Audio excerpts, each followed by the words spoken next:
रंग चुबै छो रंग चुबै छो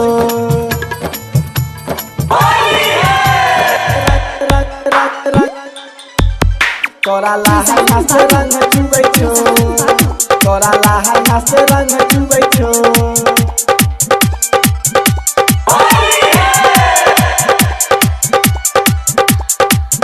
जब से यारवा सामान छुबै छो तोरा लहंगा से रंग चुबै छो तोरा लहंगा से रंग चुबै छो जब से यारवा सामान छुबै छो तोरा लहंगा से रंग चुबै छो जब से चढ़ल फागुन मागे रंगो दुनु बायु न मागे देखी भातारा तोहर मुँह छो तोरा लहंगा से रंग चुबै छो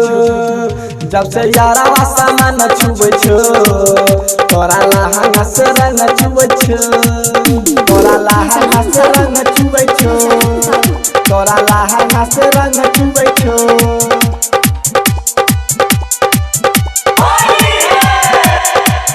presented by Chandni Recording Studio, Tamuria. को गजन बैठ गेल तोहर मन हो छो अंदर से तोरा फील सब गेलो उगे सट रहो चीज गेलो फट दैया भ गेलो पूरा गिल एहन केल को गजन बैठ गेल तोरा मन हो छो अंदर से तोरा फील सब गेलो उगे सट रहो चीज गेलो फट दैया भ गेलो पूरा गिल चलो रंगा मा पियारा कागे पिचकारी छलो बारा कागे देख पड़ोसिया के गाहे हुए छो तोरा लहंगा से रंग चुबै छो जब से यारवा सामान छुबै छो तोरा लहंगा से रंग चुबै छो तोरा लहंगा से रंग चुबै छो तोरा लहंगा से रंग चुबै छो Presented by Chandni Recording Studio, Tamuria. रहो तो हर चीज गल को चुटा की समी से बैठ गेलो दूनु जवाना महा राइटर उमेश के को की सहरी ओ मडल को दू सब बैठ गेलो दूनु फुलावाना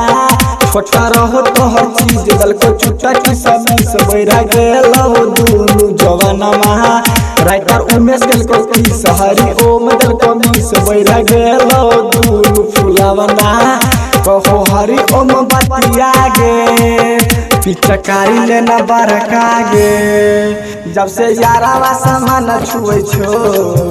तोरा लहंगा से रंग छुबै छो जब से यारवा सामान छुबै छो तोरा लहंगा से रंग छुबै छो